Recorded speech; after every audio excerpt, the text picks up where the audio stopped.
നമസ്കാരം, स्वागतम നിലപാടിലേക്ക്. अगर हिंदुस्तान में मैच फिक्सिंग का चुनाव बीजेपी जीते और उसके बाद संविधान को उन्होंने बदला तो इस पूरे देश में आग लगने जा रही है. जो मैंने कहा याद रखो, ये देश नहीं बचेगा. ये चुनाव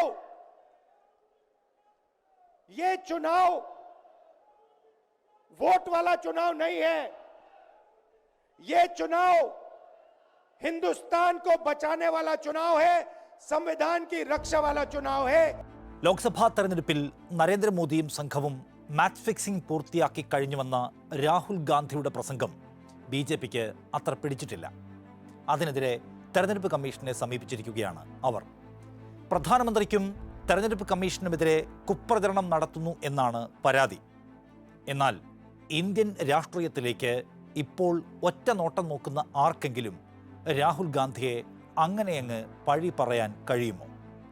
രാജ്യത്തെ പ്രതിപക്ഷ ചേരിക്കാകെ അത്തരമൊരു ആക്ഷേപം ഉണ്ടാകുന്നത് ചില്ലറ കാര്യമാണോ? ഇലക്ട്രോണിക് വോട്ടിംഗ് യന്ത്രത്തിലൂടെയുള്ള ഒരു തെരഞ്ഞെടുപ്പിൽ നീതി നടപ്പാകില്ലെന്ന് പറയുന്നു ഒരു കൂട്ടം സ്ഥാനാർത്ഥികളും അവരുടെ പാർട്ടികളും.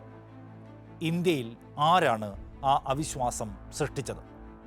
ഈ തെരഞ്ഞെടുപ്പിൽ എത്ര കക്ഷികൾക്ക് ബി.ജെ.പിയോടൊപ്പം തുല്യ അവകാശത്തിൽ മത്സരിക്കാൻ കഴിയുന്നുണ്ട്? എത്ര നേതാക്കൾ ജയിലിന് പുറത്തുണ്ട്? എത്ര പേർക്കെതിരെ കേസില്ലാത്തതുണ്ട്? എത്ര പേരുടെ കയ്യിൽ പണമുണ്ട്? ആരൊക്കെ മത്സരിക്കണം, ആരൊക്കെ പ്രചരണത്തിനുണ്ടാകണം, ആരുടെയൊക്കെ കയ്യിൽ പണമുണ്ടാകണം എന്നതെല്ലാം മോദി തന്നെ തീരുമാനിക്കുന്ന ഏജൻസി വേട്ട ഈ അവസാന മണിക്കൂറുകളിലും സജീവമായി പുരോഗമിക്കുകയാണ്. ബി.ജെ.പി നേതാക്കൾക്ക് പണമൊഴുക്കാനും പർച്ചേസ് ചെയ്യാനുമൊന്നും ഒരു തടസ്സവുമില്ല. ഭീഷണിപ്പെടുത്തിയും പ്രലോഭിപ്പിച്ചും ഓരോ ദിവസവും ഒന്നോ രണ്ടോ നേതാക്കളെ വീതം ബി.ജെ.പി വാങ്ങിക്കൂട്ടുന്നു. 6 മാസം ജയിലിൽ കിടന്ന് പുറത്തിറങ്ങിയ ആം ആദ്മി പാർട്ടി നേതാവ് സഞ്ജയ് സിംഗിന് ജാമ്യം നൽകിക്കൊണ്ട് പരമോന്നത നീതിപീഠം ഇ.ഡിയോട് ചോദിക്കുന്നു, ഇയാൾക്കെതിരെയുള്ള തെളിവെവിടെയെന്ന്. അനീതിയുടെയും അന്യായത്തിൻ്റെയും കൂത്തരങ്ങാകുന്നു ഈ തെരഞ്ഞെടുപ്പ് കാലത്തെ നമ്മുടെ രാജ്യം. കളിക്കളത്തിലെ കളിക്ക് മുൻപേ വിജയ് ആരായിരിക്കണമെന്ന് അണിയറയിൽ തീരുമാനിക്കുന്ന ഏർപ്പാടിനെയാണ് മാച്ച് ഫിക്സിംഗ് എന്ന് വിളിക്കുന്നത്. ലോകത്തെ ഏറ്റവും വലിയ ജനാധിപത്യ രാജ്യമായ ഇന്ത്യയിലെ ഒരു പൊതു തെരഞ്ഞെടുപ്പിൽ അങ്ങനെ മാച്ച് ഫിക്സിംഗ് നടന്നിരിക്കുന്നുവെന്ന് ആരോപിക്കുന്നത് പ്രതിപക്ഷ ചേരിയായ ഇന്ത്യ സഖ്യമാണ്. അത് ചെറിയൊരു കാര്യമല്ല. ഇന്ത്യയുടെ തെരഞ്ഞെടുപ്പ് ചരിത്രത്തിൽ ആദ്യമായി പ്രതിപക്ഷ സഖ്യം തെരഞ്ഞെടുപ്പ് പ്രക്രിയയുടെ സുതാര്യതയിൽ സംശയം രേഖപ്പെടുത്തുകയാണ്. എല്ലാവർക്കും തുല്യമായി മത്സരിക്കാൻ അവകാശം നൽകാതെ ഭരണകൂടം വിധി പർച്ചേസ് ചെയ്യുകയാണെന്ന ആരോപണം ഇന്ത്യൻ ജനാധിപത്യത്തെ സംബന്ധിച്ച് അങ്ങേയറ്റം അപകടത്തിൻ്റെ സൂചനയാണ്. നോക്കൂ, 1947 ഇന്ത്യക്കൊപ്പം പിറവി കൊണ്ട രാജ്യമാണ് പാകിസ്ഥാൻ. പക്ഷേ നമ്മളെപ്പോലെ സുസ്ഥിരതയുടെ പാരമ്പര്യമല്ല പാകിസ്ഥാന് പറയാനുള്ളത്. ഏതാണ്ട് എല്ലാ തെരഞ്ഞെടുപ്പുകളും അട്ടിമറി ആരോപണങ്ങളാൽ മുഖരിതമായിരുന്നു. അത് പലപ്പോഴും വലിയ സംഘർഷങ്ങളിലേക്ക് പോലും പോയി. പാകിസ്ഥാനെ പോലെ ഒരു അസ്ഥിര രാജ്യത്തിൻ്റെ കഥ മാത്രം എടുക്കണ്ട. ലോകത്തെ ഏറ്റവും സുശക്തമായ രാജ്യങ്ങളിലൊന്നാണ് അമേരിക്ക. അവിടെ പോലും തെരഞ്ഞെടുപ്പിൽ അട്ടിമറി ആരോപിക്കപ്പെടുന്നത് നാം കഴിഞ്ഞ തവണ കണ്ടതാണ്. ജോ ബൈഡൻ്റെ വിജയം അട്ടിമറിയാണെന്ന് ആരോപിച്ച് ട്രംപ് അനുകൂലികൾ ആ രാജ്യത്ത് പേക്കൂത്താടി. പക്ഷേ നമ്മുടെ ഇന്ത്യ അത്തരമൊരു അട്ടിമറി ആരോപണത്തെയോ വിശ്വാസ്യതാ പ്രശ്നത്തെയോ ഒരു കാലത്തും അഭിമുഖീകരിച്ചിട്ടില്ല. ലോകത്തെ ഏറ്റവും വലിയ ജനാധിപത്യ രാജ്യമാണ് നാം. വിപുലമായ തെരഞ്ഞെടുപ്പ് പ്രക്രിയയെ അത്രമേൽ സുതാര്യമായി നിറവേറ്റുന്നു എന്ന ജനങ്ങളുടെ ബോധ്യമാണ് നമ്മുടെ ജനാധിപത്യത്തിൻ്റെ, നമ്മുടെ രാജ്യത്തിൻ്റെ വലിയ കരുത്ത്. ആ വിശ്വാസം നഷ്ടപ്പെട്ട രാജ്യങ്ങളാണ് ആഭ്യന്തര കലാപങ്ങളിലേക്കും അട്ടിമറികളിലേക്കും സഞ്ചരിച്ചത് എന്നതോർക്കണം. ഇപ്പോൾ ഇതാ ചരിത്രത്തിൽ ആദ്യമായി തെരഞ്ഞെടുപ്പിൽ മത്സരിക്കുന്ന കക്ഷികളിൽ ചിലർ ഗുരുതരമായ മാച്ച് ഫിക്സിംഗ് ആരോപണം ഉന്നയിക്കുന്നു. തെരഞ്ഞെടുപ്പ് കമ്മീഷന്റെ സുതാര്യതയെ സംശയിക്കുന്നു. വോട്ടിംഗ് മെഷീനുകളിൽ വിശ്വാസമില്ലാത്തവരായിരിക്കുന്നു. ഈ പ്രശ്നങ്ങൾ ചെറുതാണോ? മാച്ച് ഫിക്സിങ്ങും ഇലക്ട്രോണിക് വോട്ടിംഗ് മെഷീനും ഇല്ലെങ്കിൽ മോദി ഒരിക്കലും ജയിക്കില്ലെന്ന് പ്രഖ്യാപിക്കുന്ന ഇന്ത്യ സഖ്യം ഈ രാജ്യത്തെ ഒരു വിഭാഗം വോട്ടർമാരുടെ ശബ്ദമാവുകയല്ലേ? ആ ആകുലതയെ അഭിസംബോധന ചെയ്യാനുള്ള ഉത്തരവാദിത്തം നമ്മുടെ ജനാധിപത്യത്തിനുണ്ട്. ഇലക്ട്രോണിക് വോട്ടിംഗ് മെഷീനുകളുമായി ബന്ധപ്പെട്ട സംശയങ്ങളും പരാതികളും എത്രയോ കാലമായി നമ്മുടെ രാജ്യത്ത് ഉയരുന്നുണ്ട്. എന്നാൽ മര്യാദയ്ക്ക് അത്തരം പരാതികൾ കേൾക്കാനുള്ള മനസ്സ് പോലും തെരഞ്ഞെടുപ്പ് കമ്മീഷൻ കാട്ടുന്നില്ല എന്ന് പരാതിപ്പെടുന്നു കോൺഗ്രസ്. വോട്ടിംഗ് മെഷീനുകൾ പുറത്തുനിന്ന് ഓപ്പറേറ്റ് ചെയ്യാനാകും എന്ന് അവകാശപ്പെട്ടുകൊണ്ട് എത്ര ആളുകൾ, എത്ര സ്ഥാപനങ്ങൾ ഇന്ത്യയിലും പുറത്തുമായി ഇതിനകം രംഗത്ത് വന്നു. അവരതിനായി ഡെമോൺസ്ട്രേഷനുകൾ സംഘടിപ്പിച്ചു. ജനവിശ്വാസം നേടിയെടുക്കാൻ തെരഞ്ഞെടുപ്പ് കമ്മീഷനും ഭരണകൂടവും എന്തു ചെയ്തു? കഴിഞ്ഞ മാസം തെരഞ്ഞെടുപ്പ് കമ്മീഷൻ പുറത്തിറക്കിയ വിശദീകരണക്കുറിപ്പിലും പ്രധാനപ്പെട്ട സംശയങ്ങൾക്കൊന്നും ഉത്തരം ഉണ്ടായിരുന്നില്ല. ഏതു മണ്ഡലത്തിലാണ് വോട്ടിംഗ് നടക്കുന്നത് എന്ന കാര്യം മെഷീൻ അറിയാൻ പാടുണ്ടോ? പാടില്ല. എന്നാൽ അക്കാര്യത്തിൽ തെരഞ്ഞെടുപ്പ് കമ്മീഷൻ ഉത്തരം നൽകുന്നില്ല. മെഷീന് അക്കാര്യം അറിയാമെന്നാണ് മനസ്സിലാക്കേണ്ടത്. വിവിപാറ്റ് ഒറ്റത്തവണ പ്രോഗ്രാം ചെയ്യപ്പെടുന്നതും പിന്നീട് ഇടപെടൽ ഒന്നും ഇല്ലാത്തതുമായ ഒന്നാണെന്ന അവകാശവാദവും കമ്മീഷനില്ല. വിവിപാറ്റും ഗൗരവ സ്വഭാവമുള്ള കൈകടത്തലുകൾക്ക് കഴിയുന്ന ഏർപ്പാടാണെന്ന സംശയം ഇതോടെ ബലപ്പെടുന്നു. വിവിപാറ്റുകൾ ആളുകൾക്ക് നൽകുന്നില്ല, മറിച്ച് ഒന്ന് കാണിച്ച് ഒഴിവാക്കുക മാത്രമാണ് ചെയ്യുന്നത്. ഇത് വിവിപാറ്റ് എന്ന സങ്കല്പത്തിന് തന്നെ എതിരാണെന്ന വാദത്തിനും കമ്മീഷൻ വിശദീകരണമൊന്നും നൽകുന്നില്ല. യന്ത്രത്തിൽ നിന്ന് ഇൻ്റർനെറ്റ് ബന്ധം വിച്ഛേദിക്കുന്നുണ്ടോ എന്ന ചോദ്യത്തിനും അവ്യക്തമാണ് ഉത്തരം. മെഷീൻ്റെ സ്ഥാനം തിരിച്ചറിയാനുള്ള ലൊക്കേഷൻ സംവിധാനമുണ്ടോ? മറ്റാരെങ്കിലും ഇത് എടുത്തുകൊണ്ടുപോയി തിരിമറികൾ നടത്തിയാൽ പിന്നീട് അത് പരിശോധിച്ചറിയാൻ കഴിയേണ്ടതല്ലേ? ഈ ചോദ്യത്തിനുമില്ല ഉത്തരം. ഇങ്ങനെ പൗരൻ്റെ സംശയങ്ങളെ അവഗണിച്ചോ മൂടിവെച്ചോ അവ്യക്തമായ ഉത്തരങ്ങൾ നൽകിയോ അല്ല കമ്മീഷൻ ഇത്തരമൊരു പ്രതിസന്ധിയെ കൈകാര്യം ചെയ്യേണ്ടത്. EVMകൾ നിർമ്മിക്കുന്ന ഭാരത് ഇലക്ട്രോണിക്സ് എന്ന കമ്പനിയെ നിയന്ത്രിക്കുന്നത് BJP നേതാക്കളാണെന്ന് ആരോപിച്ചത് മുൻ ധനകാര്യ സെക്രട്ടറി EAS ശർമ്മയാണ്. ഭാരത് ഇലക്ട്രോണിക്സ് ലിമിറ്റഡിൻ്റെ ഡയറക്ടർ ബോർഡിൽ 4 BJP നേതാക്കളെങ്കിലും ഉണ്ടെന്നും ഇതെങ്ങനെ സംഭവിച്ചുവെന്നുമാണ് ശർമ്മയുടെ ചോദ്യം. EVMകളിലെ രഹസ്യ കോഡിൻ്റെ ജനറേഷൻ അടക്കമുള്ള കാര്യങ്ങൾ നിർവഹിക്കപ്പെടുന്നത് ഈ കമ്പനിയിലാണ്. ഇവിടെ എങ്ങനെ BJP നേതാക്കൾ പ്രധാന പദവികളിലെത്തി എന്നത് ഗൗരവപ്പെട്ട ചോദ്യമാണ്. ഈ സംശയങ്ങൾ ഉന്നയിച്ചുകൊണ്ട് മുഖ്യ തെരഞ്ഞെടുപ്പ് കമ്മീഷണർക്കും മറ്റംഗങ്ങൾക്കും ശർമ്മ കത്തയച്ചുവെങ്കിലും അതിൽ മറുപടിയൊന്നും കണ്ടില്ല. ഇന്ത്യൻ തെരഞ്ഞെടുപ്പ് രംഗം ഇത്രയധികം അവിശ്വാസ ആരോപണങ്ങളാൽ നിറയുമ്പോൾ ഉത്തരവാദപ്പെട്ട ഒരു ഭരണഘടനാ സ്ഥാപനം ഇങ്ങനെയാണോ അതിനോട് പ്രതികരിക്കേണ്ടത്?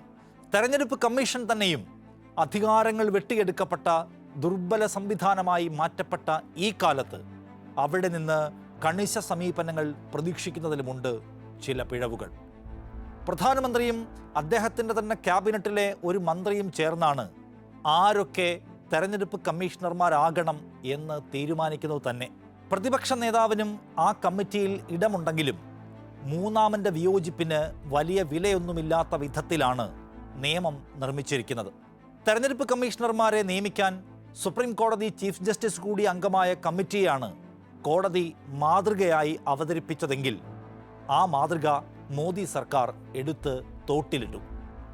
തെരഞ്ഞെടുപ്പ് യന്ത്രങ്ങൾ സർക്കാരിൻ്റെ നിയന്ത്രണത്തിന് പുറത്തായിരിക്കണമെന്ന് നമ്മുടെ ഭരണഘടനാ അസംബ്ലി വളരെ വ്യക്തമായി വിചാരിച്ചിരുന്നു.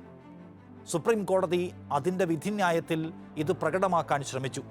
പക്ഷേ അത് മോദി സർക്കാർ മനസാക്ഷിക്കുത്തില്ലാതെ അവഗണിച്ചു. ഇന്ത്യയുടെ ചീഫ് ജസ്റ്റിസിന് പകരം ഒരു ക്യാബിനറ്റ് മന്ത്രിയെ നിയമിച്ച് സർക്കാർ ഭരണഘടനാ അസംബ്ലിയോടുള്ള പ്രതിബദ്ധത എടുത്ത് കടലിൽ കളഞ്ഞു. ഒരു ക്രിക്കറ്റ് മാച്ചിൽ ഏതെങ്കിലും ഒരു ടീമിൻ്റെ ക്യാപ്റ്റന് കീഴിലായി അമ്പയറെ നിയമിക്കുന്നത് പോലെ പരിഹാസ്യമായി മാറുന്നു നമ്മുടെ ഈ പുതിയ നിയമം. ഈ സാഹചര്യത്തിലാണ് കളിക്ക് മുൻപേ അമ്പയർമാരെ BJP സ്വന്തം പാളയത്തിൽ എത്തിച്ചു കഴിഞ്ഞുവെന്ന് കോൺഗ്രസ് നേതാവ് വിമർശിക്കുന്നത്. പുതിയ നിയമനിർമ്മാണത്തിൻ്റെ ഏറ്റവും പ്രസക്തമായ വശം തെരഞ്ഞെടുപ്പ് കമ്മീഷണർമാരുടെ പദവി സുപ്രീം കോടതി ജഡ്ജിമാരുടെ പദവിയിൽ നിന്ന് ക്യാബിനറ്റ് സെക്രട്ടറിയുടെ പദവിയിലേക്ക് തരം താഴ്ത്തി എന്നതാണ്. ക്യാബിനറ്റ് സെക്രട്ടറി നേരിട്ട് സർക്കാരിന് കീഴിലാണ് എന്നതോർക്കണം.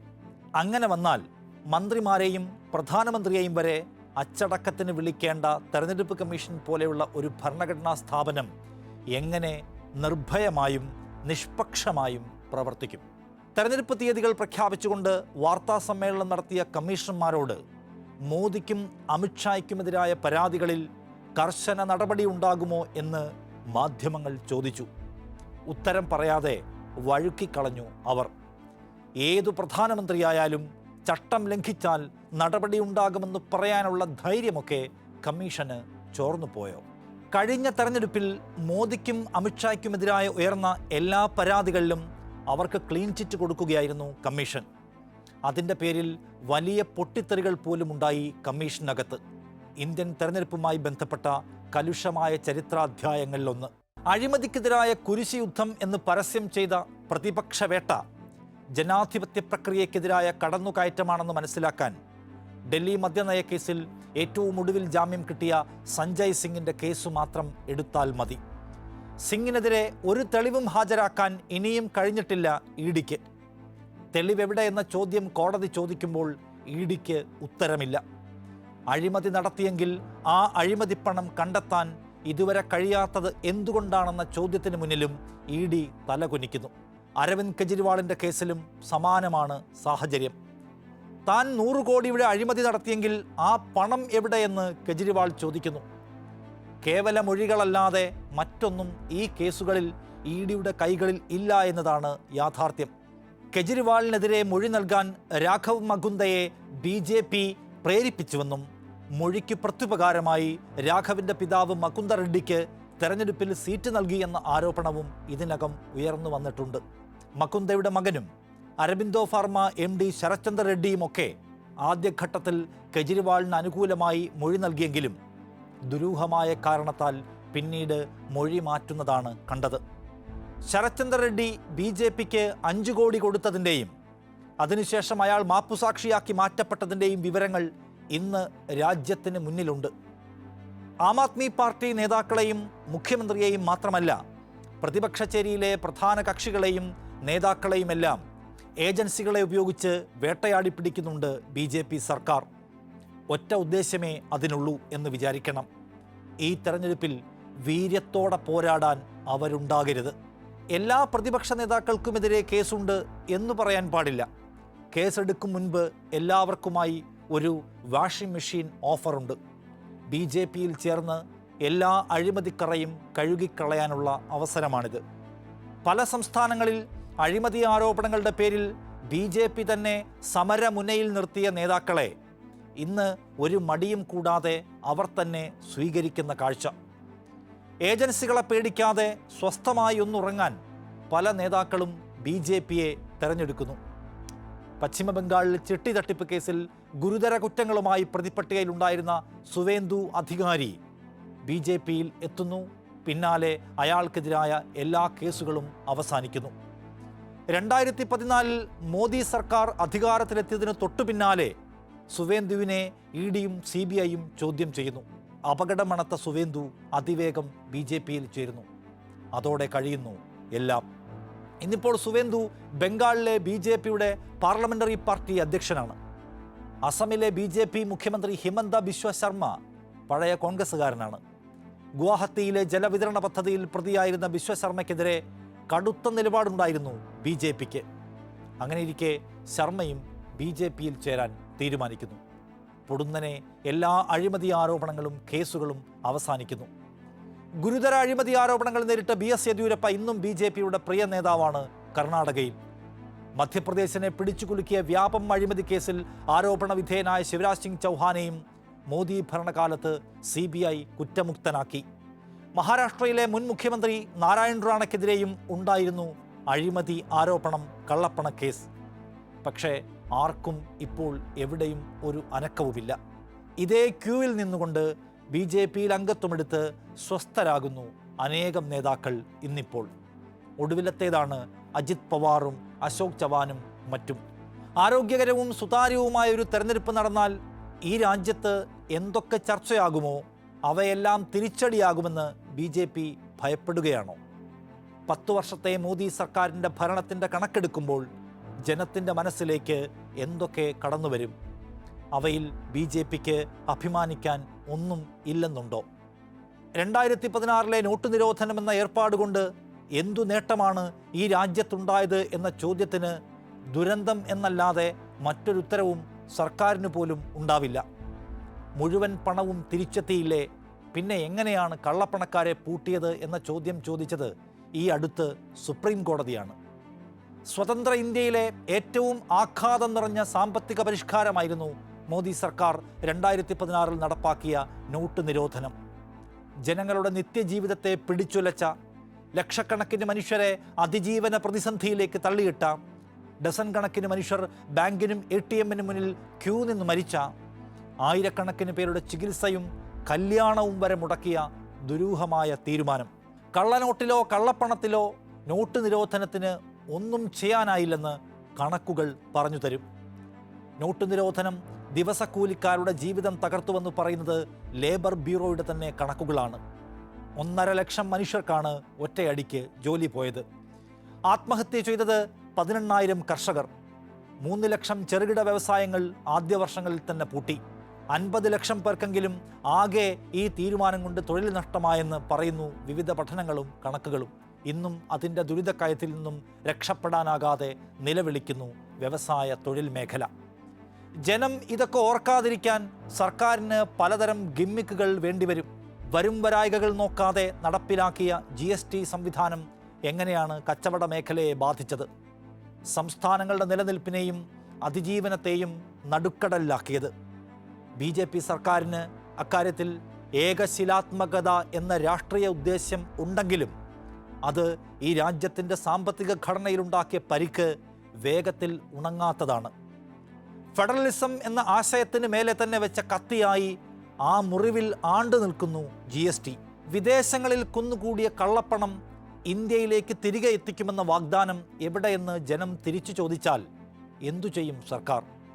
അത്തരം ചോദ്യങ്ങളെ അപ്രസക്തമാക്കുന്ന നാടകങ്ങൾ സർക്കാരിന് ആവശ്യമായി വരും. എല്ലാ വൈദേശിക ശക്തികളിൽ നിന്നും ഭാരതമാതാവിനെ സംരക്ഷിക്കുമെന്ന വാഗ്ദാനവും ജനങ്ങളാൽ ചോദ്യം ചെയ്യപ്പെടുന്നുണ്ട്. ചൈന നമ്മുടെ അതിർത്തിയിൽ ചെയ്തു കൂട്ടുന്ന കാര്യങ്ങളോട് കാർക്കശ്യ സമീപനമില്ലാത്തത് എന്തുകൊണ്ടെന്ന ചോദ്യത്തെ മോദി അവഗണിക്കുന്നുണ്ട് എന്നത് സ്പഷ്ടം. അത് മറച്ചുവെക്കാനാണ് ഇന്ത്യ ശ്രീലങ്ക സമുദ്രാതിർത്തിയിലെ കച്ചത്തീവ് എന്ന കരടുദ്വീപിൻ്റെ അവകാശം നമുക്കല്ലേ എന്ന പഴയ തർക്കത്തെ മോദി വീണ്ടും എടുത്തിടുന്നത്. ചൈനീസ് അതിർത്തിയായ ഡോക്ലാമിലും ഉറിയിലും പുൽവാമയിലും എല്ലാം രാജ്യരക്ഷയ്ക്കെതിരെ ഉണ്ടായ അതിക്രമങ്ങൾ ഏതൊരു സർക്കാരിനെയും പ്രതിക്കൂട്ടിൽ നിർത്തേണ്ടതാണ്. UPA സർക്കാരിൻ്റെ കാലത്ത് പട്ടാളക്കാരുടെ ജീവന് ഒരു വിലയുമില്ലെന്ന് പ്രസംഗിച്ച് നടന്ന മോദി അധികാരപദമേറിയപ്പോൾ ആ പട്ടാളക്കാരുടെയും നമ്മുടെ രാജ്യത്തിൻ്റെയും ഗതി എന്തായി? രഹസ്യാന്വേഷണ സംവിധാനങ്ങളുടെ പരാജയം മാത്രമായി മേൽപ്പറഞ്ഞ ആക്രമണങ്ങളെ നമുക്ക് ചുരുക്കാൻ കഴിയുമോ? അതിനെല്ലാം മുകളിൽ ഒരു ഭരണകൂടം ഇവിടെ ഇല്ലേ? രാജ്യരക്ഷാ പ്രശ്നമായതുകൊണ്ട് തന്നെ BJP സൃഷ്ടിച്ച അന്തരീക്ഷത്തിനകത്ത് കുരുങ്ങിപ്പോയ പ്രതിപക്ഷത്തിന് വിഷയത്തിൻ്റെ ഗൗരവത്തിലേക്ക് ഇറങ്ങിച്ചെല്ലാനേ കഴിഞ്ഞില്ല. മുൻ കശ്മീർ ഗവർണർ സത്യപാൽ മല്ലിക് ഞെട്ടിക്കുന്ന തുറന്നു പറച്ചിലുകളുമായി രംഗത്ത് വന്നപ്പോൾ സർക്കാർ കൂടുതൽ ചോദ്യങ്ങളുടെ മുന്നിൽ പെടുകയാണ് ചെയ്തത്. സമാനതകളില്ലാത്ത പ്രതിസന്ധിയെ അഭിമുഖീകരിച്ചത് കോവിഡ് മഹാമാരി പെയ്തിറങ്ങിയപ്പോഴാണ്. അത് കൈകാര്യം ചെയ്യുന്നതിൽ നമ്മുടെ കേന്ദ്ര ഭരണകൂടം എത്ര വിജയിച്ചുവെന്ന ചോദ്യവും വിലയിരുത്തപ്പെടേണ്ട തെരഞ്ഞെടുപ്പാണിത്. കോവിഡ് വാക്സിൻ സൗജന്യമായി കിട്ടുന്നതിന് സുപ്രീം കോടതിയിലേക്ക് അത് എത്തേണ്ടി വന്നു. എല്ലായിടത്തും മതിയായ സൗകര്യങ്ങൾ ഒരുക്കുന്നതിന് പകരം പാത്രങ്ങൾ കൊട്ടി ബഹളമുണ്ടാക്കൂ എന്ന് ആഹ്വാനം ചെയ്തു പ്രധാനമന്ത്രി. അത്തരം അപഹാസ്യതകളെപ്പോലും മികച്ച പ്രതിച്ഛായ സൃഷ്ടിക്ക് ഉപയോഗപ്പെടുത്താൻ BJPക്ക് മിടുക്കുണ്ടായിരുന്നു എന്നതാണ് നമ്മുടെ ഗതികേട്. ഭക്ഷണവും വെള്ളവും പോലുമില്ലാതെ 10,000-കണക്കിന് മനുഷ്യർ തെരുവുകളിലൂടെ നടന്നലയുന്നത് ഭരണകൂടം നിസ്സംഗമായി നോക്കി നിന്നു. ഒരു തുള്ളി മരുന്നും ഒരു ഓക്സിജൻ സിലിണ്ടർ പോലും കിട്ടാതെ ഉത്തരേന്ത്യൻ ആശുപത്രികളിൽ മനുഷ്യർക്ക് ശ്വാസം മുട്ടി. ലോക്ക്ഡൗണിലൂടെ നാടാകെ പൂട്ടിയിട്ട ശേഷം നാട്ടുകാർക്ക് തുടർന്നങ്ങോട്ട് ജീവിക്കാൻ നിങ്ങൾ എന്ത് നൽകിയെന്ന ചോദ്യത്തെ മറികടക്കാൻ സർക്കാരിന് കെജ്രിവാളുമാരുടെ ജയിൽവാസം ആവശ്യമുണ്ട്. വിലക്കയറ്റം, തൊഴിലില്ലായ്മ, കൂടിക്കൂടി വരുന്ന സാമ്പത്തികമായ അസമത്വം ഇവയെല്ലാം സർക്കാരിനെ പൊള്ളിക്കുന്ന വിഷയങ്ങളാണ്. എല്ലാ മേഖലകളിലും ഞങ്ങൾ സാധാരണക്കാർക്കായി ഇടപെടുന്നുണ്ടെന്ന് പരസ്യം ചെയ്താൽ ജനജീവിതം എളുപ്പമാകില്ല. അങ്ങാടിയിലിറങ്ങി നിത്യോപയോഗ സാധനങ്ങൾ വാങ്ങുന്ന ഓരോ സാധാരണക്കാരനും അറിയാം ഉയർന്നു പൊങ്ങുന്ന വിലയുടെ ചൂട്. പണക്കാരുടെ കയ്യിൽ ധനം കുന്നുകൂടുന്നതിൻ്റെ തോത് വലുതായിക്കൊണ്ടേയിരിക്കുന്നു. ദരിദ്രരാകട്ടെ കൂടുതൽ ദാരിദ്ര്യത്തിലേക്കും. രാഷ്ട്രീയക്കാരെ മാത്രമല്ല, പൗരസ്വാതന്ത്ര്യ രംഗത്ത്, മനുഷ്യാവകാശ രംഗത്ത് പ്രവർത്തിക്കുന്നവരെയെല്ലാം സ്വന്തം സൗകര്യത്തിനായി അകത്തിടുന്നുണ്ട് ഭരണകൂടം. മുൻ IPS ഉദ്യോഗസ്ഥനായ സഞ്ജീവ് ഭട്ടിനെ പതിറ്റാണ്ടുകൾ മുൻപുണ്ടായിരുന്ന ചെറു കേസുകളുടെ പേരിൽ പരമാവധി ശിക്ഷ നൽകി ജയിലിൽ നിന്ന് പുറത്തിറങ്ങാത്ത വിധം കുരുക്കിയിട്ടിരിക്കുന്നത് നോക്കൂ. ഭരണകൂടത്തിൻ്റെ അരും ചെയ്തികൾക്കെതിരെ മിണ്ടുന്ന ഒരാളെയും വെറുതെ വിടില്ലെന്ന സന്ദേശം അതിലുണ്ട്. ഗുജറാത്ത് വംശഹത്യയുമായി ബന്ധപ്പെട്ട് അന്നത്തെ മുഖ്യമന്ത്രി നരേന്ദ്രമോദിക്കെതിരെ സഞ്ജീവ് ഭട്ട് തെളിവ് നൽകിയതോടെയാണ് BJP സർക്കാർ അദ്ദേഹത്തിനെതിരായ കേസുകൾ കുത്തിപ്പൊക്കി തുടങ്ങിയത്. 20 വർഷത്തിനു ശേഷമാണ് മയക്കുമരുന്ന് കേസിൽ ഗുജറാത്ത് ഹൈക്കോടതി അന്വേഷണത്തിന് ഉത്തരവിടുന്നത്. ഹർജിക്കാരനായ പോലീസ് ഇൻസ്പെക്ടർ IB വ്യാസ് ആദ്യം പ്രതിപ്പട്ടികയിലുണ്ടായിരുന്നു. പിന്നീട് ഭട്ടിനെതിരെ മൊഴി നൽകി അയാൾ മാപ്പുസാക്ഷിയായി. നീതിയും നിയമവും എത്രമാത്രം സങ്കീർണമായ ഇരുട്ടിലൂടെ കടന്നു പോകുന്നു എന്നതിൻ്റെ ഏറ്റവും വലിയ ഉദാഹരണമാണ് സഞ്ജീവ് ഭട്ടിൻ്റെ തടവറവാസം. ജനാധിപത്യ സംഹിതയെ വരിഞ്ഞു മുറുക്കുന്ന ഈ കാലത്തെ നമ്മുടെ രാജ്യം എത്ര വേഗം മറികടക്കും എന്നതാണ് ഏറ്റവും വലിയ ചോദ്യം.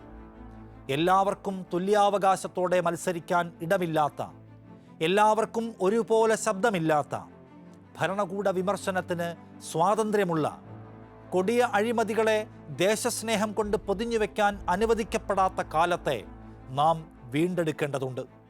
അതിന് ഈ തെരഞ്ഞെടുപ്പും വോട്ടവകാശവും ജനത പ്രയോജനപ്പെടുത്തുമെന്ന് പ്രത്യാശിക്കാം. നിലപാട് പൂർണ്ണമാകുന്നു. നന്ദി.